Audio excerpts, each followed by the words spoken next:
7 नवंबर का दिन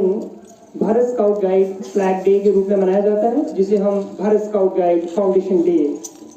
के रूप में भी मनाते हैं। आज का जो दिन है,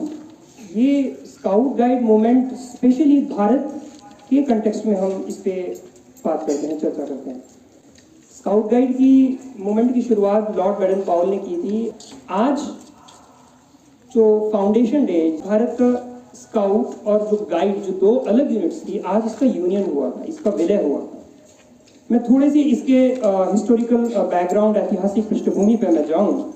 तो बच्चों मैं बता दूं कि BSG भारत का एक राष्ट्रीय स्काउटिंग गाइडिंग का एक ऐसा संघ है जिसका राष्ट्रीय मुख्यालय भारत सरकार द्वारा मान्यता प्राप्त है।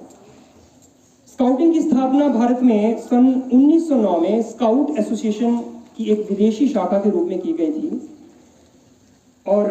बेंगलोर के बिशप कॉटन स्कूल में इसकी सबसे पहले शुरुआत हुई थी। इसके बाद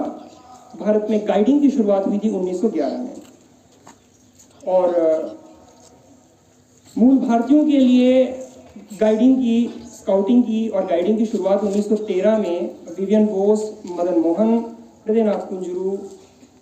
गिरिजा शंकर वाजपेयी, एनी बेसेंट जैसे नेताओं द्वारा की गई थी, क्योंकि इससे पहले 1913 से पहले स्काउटिंग मात्र ब्रिटिश और विदेशी छात्रों के लिए ही खुली थी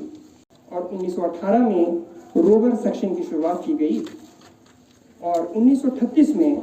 भारत में बॉय स्काउट एसोसिएशन स्काउट आंदोलन के एक विश्व संगठन के सदस्य के रूप में जो है एक ऐसी संस्था बन गई। और मैं अगर गाइड्स कंपनी की मैं बात करूं तो इसकी स्थापना सबसे पहले 1911 में जबलपुर के क्राइस्ट चर्च स्कूल में हुई थी और सन 1915 में इसमें 50 से भी अधिक कंपनियां बन गई, जिसमें 1000 से भी ऊपर जो गर्ल्स हैं, लड़कियां हैं, वो इसकी सदस्य बनी। और फिर यह निश्चित किया गया 1916 में कि all India girl guide association का गठन किया जाए। और आज़ादी के कुछ सालों के बाद जवाहरलाल नेहरू, मौलाना अबुल कलाम आज़ाद, मंगल दास पटवासा सहित अन्य राजनेताओं ने 7 नवंबर 1950, आज ही का दिन 7 नवंबर 1950 में भारत के बॉय स्काउट एसोसिएशन और हिंदुस्तान स्काउट एसोसिएशन का भारत स्काउट गाइड एसोसिएशन के रूप में इसका विलय कर दिया और BSG Bharat scout guide association बना।